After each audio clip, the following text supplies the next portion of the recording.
Once upon a time, beyond the greenest valleys and past the singing rivers, there stood a mountain so high its peak tickled the clouds, and inside that mountain lived a giant named Brumble.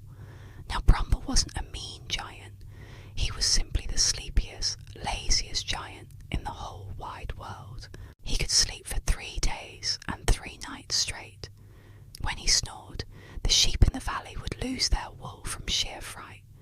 When he yawned, the wind rolled down the mountainside like thunder. Every spring, the villagers below tried everything to wake him up. They clanged pots and pans, they rang bells, they even sent the town's loudest rooster all the way up the mountain. But nothing worked. The giant would just mumble in his sleep, 5 more minutes, and roll over with a great sigh that shook all the trees. But one year, something was different. The mountain stopped rumbling, and the rivers grew strangely quiet. The villagers soon realized the giant hadn't just fallen asleep. He had fallen too deeply asleep. Without his snores and yawns, the valley lost its energy.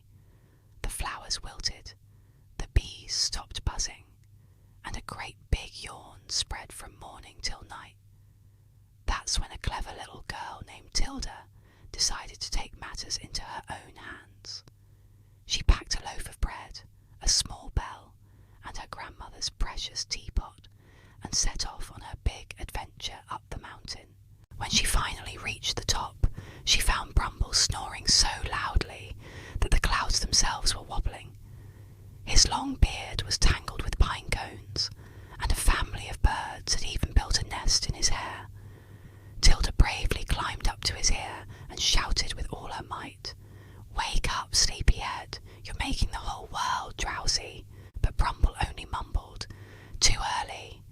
So Tilda had another idea.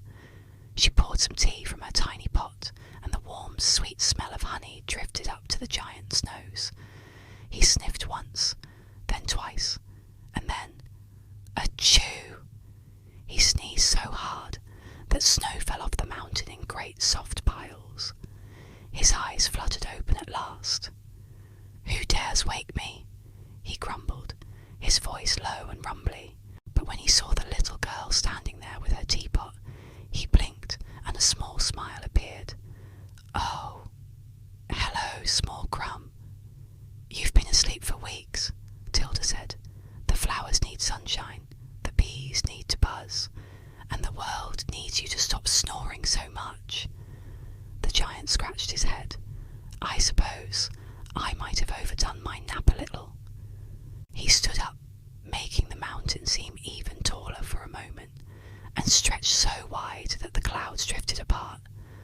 Sunlight poured down on the valley again, and everything sparkled as if it had just been freshly washed. From that day on, Brumble promised to stay awake for at least half the year. The villagers built him a giant teacup, and every morning Tilda would climb the mountain to share breakfast with her new enormous friend.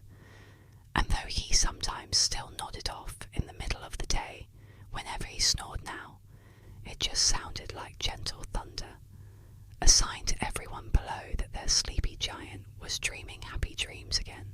And the moral of our story: even the biggest problems can be solved by the smallest hands, especially when they come with kindness, courage, and a little teapot. Thank you so much for listening. If you enjoyed this story, don't forget to like, subscribe, and ring that notification bell for more tales. See you next time.